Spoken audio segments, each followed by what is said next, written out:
Need to fix Ome TV app camera not working? Then here's a step-by-step process on how you can fix this issue. First thing first, head over to your app store.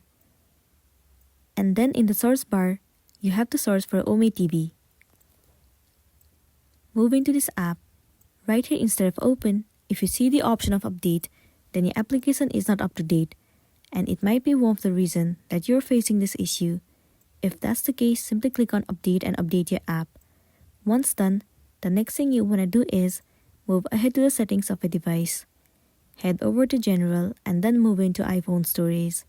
In this page, search for the application Ome TV and then move into it. Tap on Offload App. Once again click on Offload App.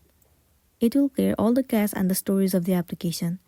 It will also remove all of the unwanted bugs and make your application run smoothly. This might also fix the issue that you have been facing, and then you might be good to go. So that's the wrap for this video. If it helped you, give it a like and check out our next tutorial. Thank you.